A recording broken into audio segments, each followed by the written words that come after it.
technical difficulties. And you know what? Here's the deal. You need to give it up for this praise team right here because they had to sing that song in a whole different key that they did not practice. So give it up for them. Come on, that's not easy. So I have the pleasure of introducing our speaker today. He's in-house. We see him every day. And honestly, I haven't been here forever, but it feels like I've been here forever. So it feels like he's been here forever and longer than I. But I just want you to give a big round of applause in just a minute to someone who came into this school and made a huge change in our sports department. Woo! But guys, listen, to me it goes so much deeper than that because what I see Coach do is he's created a program for you all, not just to be good at what God has blessed you with, those gifts, but also to appreciate it and to have good sportsmanship and to come out here and represent the Lord. And I see a lot of you. I'm not saying you're perfect all the time, but I am saying I see way more of God represented on this court than I see in a lot of other schools. And I don't mean that judgmental. It's just that I'm telling you what this guy right here has created has blessed my heart, it's blessed the school, it's blessed my kids, I know it's blessed you, so give Mr. Lawrence a big old round of applause.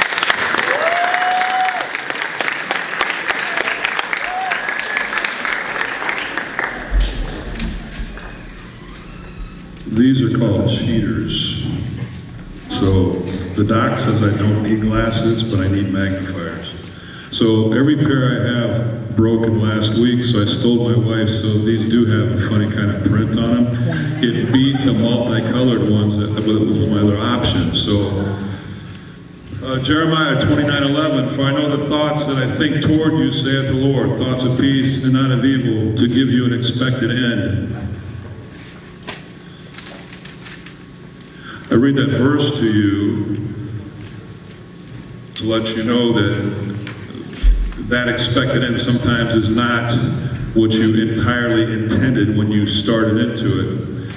I've been doing Christian schoolwork for 39 years. I've been coaching for 40. No, that just means I'm old. That's all it means.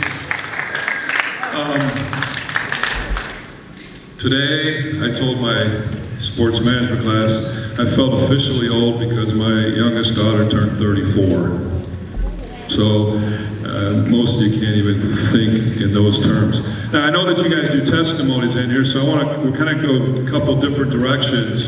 My question to you today is, what's your story? What's your story? Because in the Christian world, that's our testimony. What's your story? Because we all have one. I don't care whether you're in 7th grade or you're a senior. And it's not where it's all going to end up. You're still working on that story. So what's your story? I'm 62 years old. I grew up the son of a highway patrolman. Every day when I left for school, that highway patrol motorcycle was in my garage. If it was a weekend and there was no ball game and I was in high school age and my dad had to work at 10 o'clock, there'd be 5, 6, 7 California Highway Patrol motorcycles in my driveway. My mom was like the Little League team mom. Those guys were all like my uncles.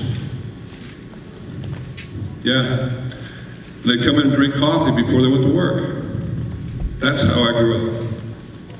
That's what I remember. I can remember my father showing up at a game on his motorcycle. If we were playing in the area, his captain was very aware, and he'd say, okay, Sarge, where are your boys playing tomorrow? They're going to be playing in Whittier. Okay, I'm going to have you have that shift. He'd come rolling up, take the helmet off, put the ball hat on, stand there against the screen. You want?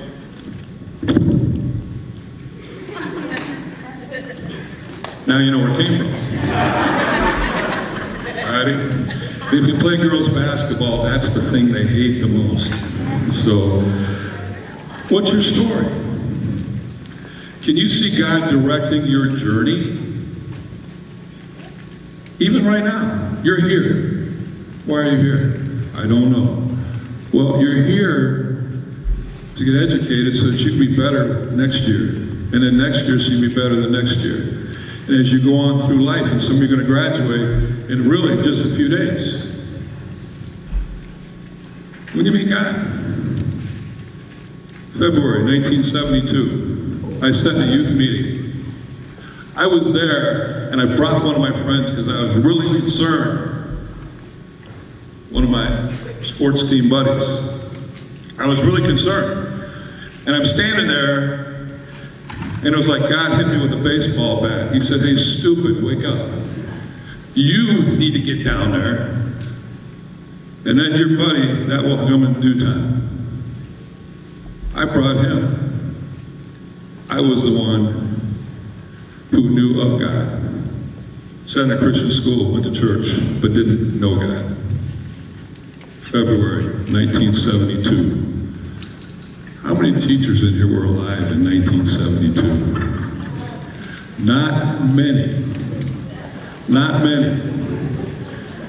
It's okay. So there's your story. I grew up in California.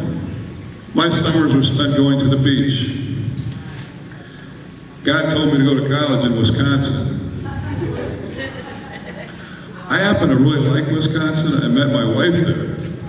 But when it was go to Wisconsin, I said, "Lord, really? That's where you want me to be?" And then my mother said, "It'll be okay to go to Bible college for a year. They have a football program." But, man, now I'm stuck because I was going to play ball. Again, what's your story? What's your story? I got 2 great daughters. I got a great wife. Can I just take a sidestep? Gentlemen, let me talk to you for a minute. I want you to remember something, all righty? Because some of you think you just got it going on, you're Mr. GQ and all that. Let me tell you something, all right? I got told this a long time ago by one of my coaches, I never forgot it. Hear me out. All right, so you know what's on a rose? Thorns. What do you think you are? She's the rose, you're the thorns. Don't forget, you are the thorns. You're there to protect. That's what thorns do. All right? I can tell you this, the Lord has been in every move in all my years that we've made. My first job was in Miami, Florida, 39 years ago. There are 3 real important men in my life. They directed my steps. They helped me. The first guy I met in 1979, his name was Mike Corbett. Now those of you that are athletes, you'll understand this scenario. Mike Corbett, he went to St. Rita's in Chicago. He beat out the head coach's son to be the starting quarterback. You understand what I'm saying? If you're an athlete, you really understand that doesn't happen. Then when he went on and played college football, he beat out the returning starter who was the head coach's son to be the starting quarterback. I've told many of you, he's the most organized man I ever met. In his office, he had this massive board, and every level was color-coded. And you knew if it was a tough day for Corbett, everybody called him by his last name, by the number of Diet Coke cans he had stacked up on his desk. It's the truth.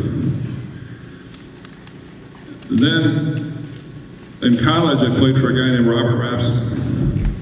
He was the guy that really gave me my passion for what I do and said, you can make a difference with kids, with students, in coaching. You can make a difference.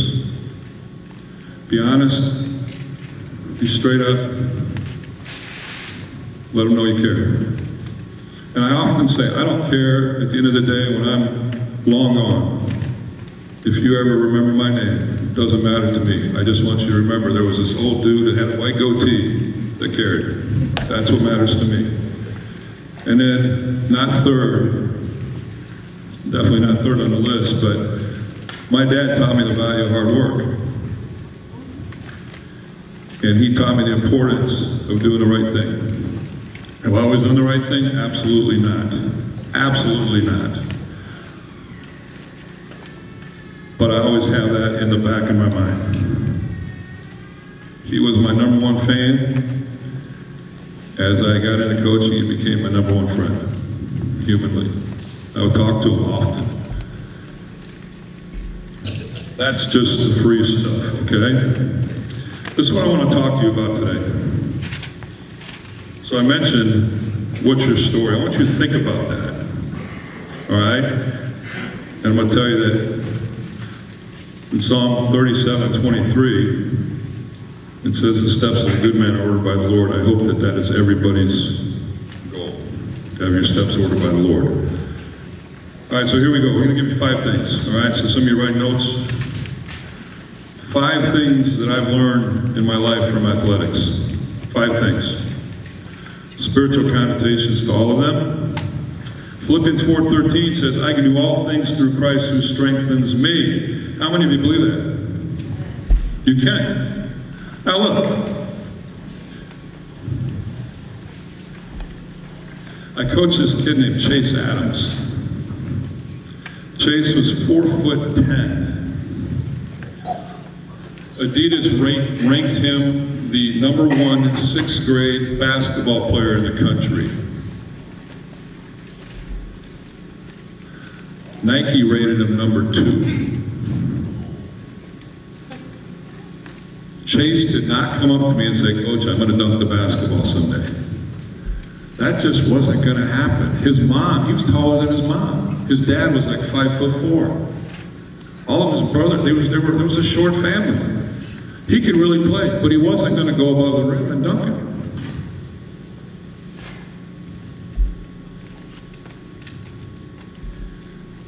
He could play the game. That's doing all the things that he could do. You need to strive to be the best that you can be at what you do. You know what God's will for you is right now? You say, how do you know God's will for my life? Because you're a student. God's will for you is to do the best you can do to prepare yourself for the next step in life, which is the next grade. All right, number 1. Acts 5:29 says we ought to obey God rather than men. Here's number 1. In order to do it right, you have to obey the coach. 6-letter word, listen. Listen. Your heavenly coach is the Lord. You can't succeed in life if you don't follow His plan. Now when I say succeed, have heavenly success. Not everybody's going to be a preacher, but you're a preacher. Not everybody's going to be a teacher, but you're a teacher. Say, how can you say that, Coach? Because people watch you. They watch you. I have this little goal every summer, and it doesn't happen every year, but I'm heavily involved in youth softball, as you know, at BBYSL. And so I look for a family, or I look for a player every summer that would fit here, that would benefit from being here. Maybe I should examine, maybe I should extend my reach. The 2 family, more than 1, and then another 1. You guys are here because I made it a concerted effort, because I thought you would fit here, and I thought God could help you here. And it worked out. Your parents agreed, which was great for us. In order to do it right, you have to obey the coach. Number 2, you must discipline yourself. 2 Timothy 2:15, study to show thyself approved unto God. Do the right things in practice to be ready for the game, right? So I think back, college football, I still have it in my mind. I'm 62 years old. I still have the words in my mind, the position I played. When I watch a football game on 3rd and long, whether it's pro or college, it's like it just kicks in. It's so ingrained. That's Coach Robert Rapson. It's so ingrained. This is what I say to myself. You may not understand the words. Screen, draw, reverse, throwback. Screen, draw, reverse, throwback. Mr. Miller, that makes sense? I was a defensive end. Screen, draw, reverse, throwback. I remember those words. Do the right things in practice to be ready for the game.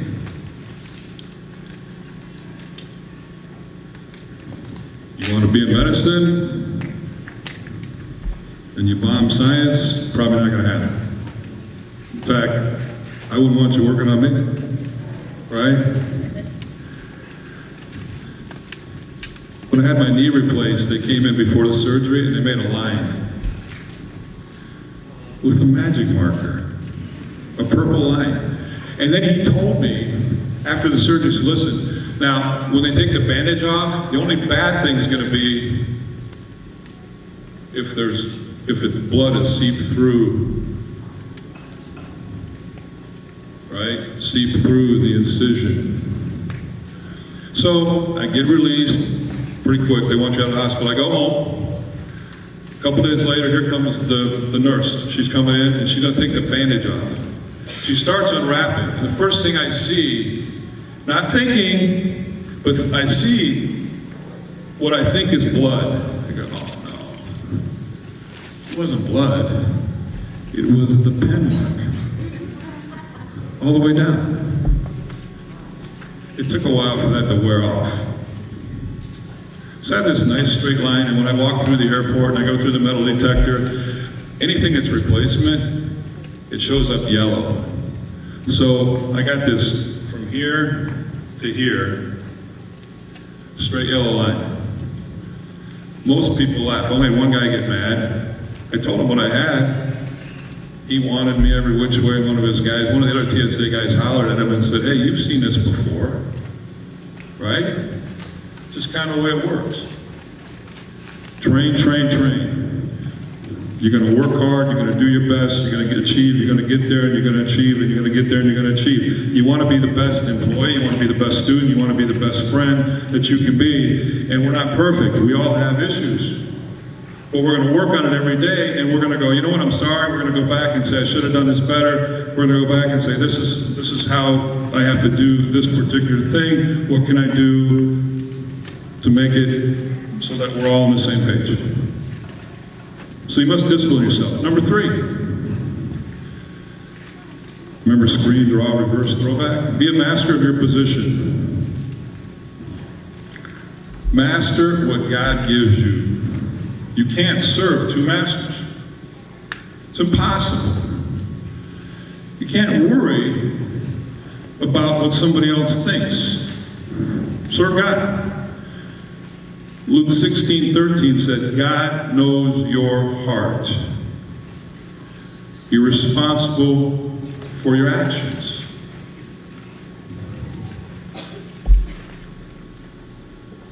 I don't know if they would even let you do this today, but I've told this story. I understand it completely now. At the time, it was just we got out of school. That was great, right? My brother and I, we got out of school. So my dad decided, and evidently this was allowed, not frowned on, because I found out that some of his other guys did the same thing. So he decided to take his 2 boys, and my little brother, by the way, he was here during the girls' basketball game this year. He makes me look small. That's my younger brother, but I call him my little brother. So my dad's idea for us to understand and to try to hopefully keep us from doing something stupid and staying out of trouble was that he took us twice a year through our junior high years. Traffic court. That was funny. All right, so, yes ma'am, we have you going 90 in a 30-mile-an-hour zone. How do you plead? Not guilty. I'm just picking on you guys. All right? So, all right? I wasn't going to put the microphone down for you. All right? Says you're guilty, pay the fine, right? That stuff was funny. Right? But then we go, if he had a criminal case, he would take us for dead end. We have to sit there, and then you got to be really quiet. And you're realizing that there are really bad people in the world because you're looking at them. All right? They caught the guy coming out. He's got, the dye pack has exploded. He's got it all over himself. And now he's in court for armed robbery. And how do you plead? Not guilty, mistaken identity. He's still got the dye on him. All right, look, obviously, you know I did it. Is there something we can do to plead this down? I'll plead guilty for less time. That didn't happen. That made an indelible impression on me. An indelible impression. And I realized that I couldn't save everybody.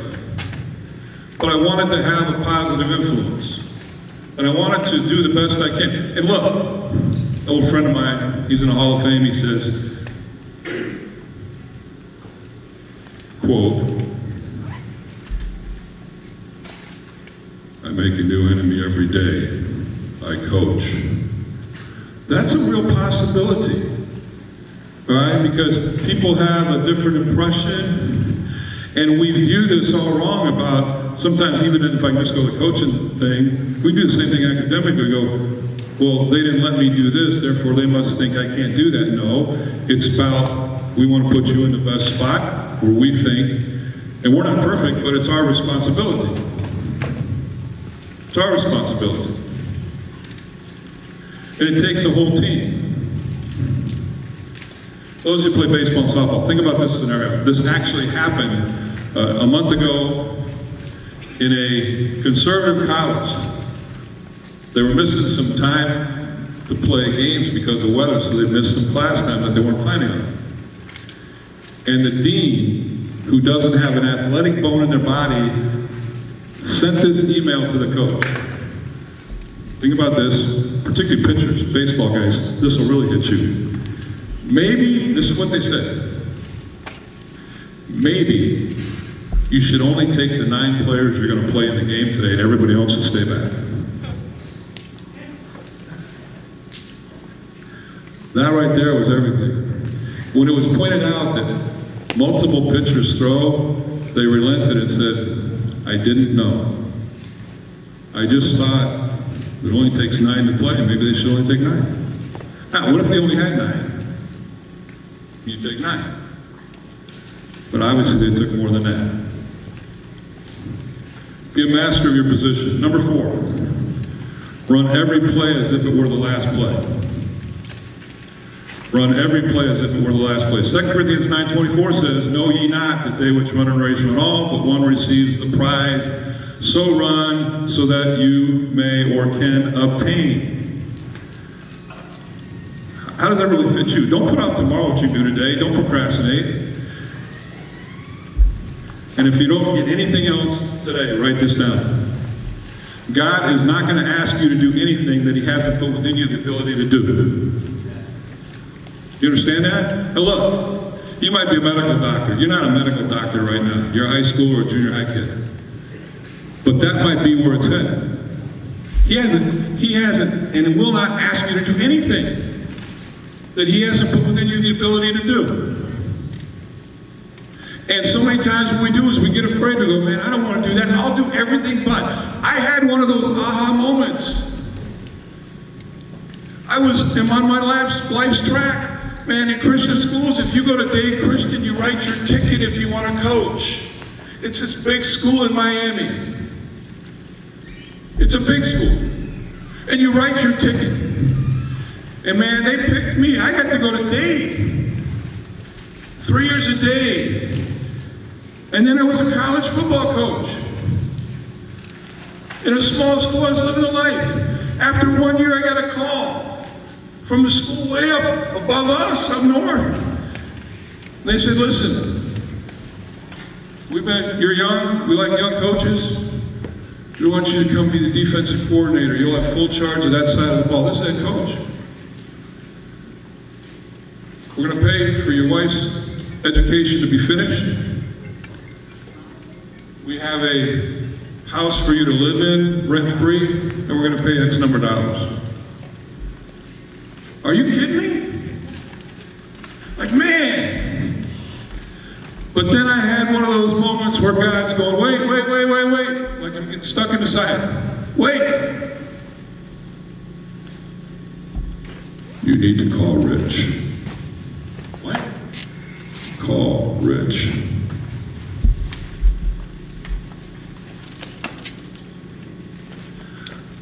Rich Akins found God in his late 20s. He was a restaurant owner, His wife was top nurse in a major hospital, and he decided to come to Bible college.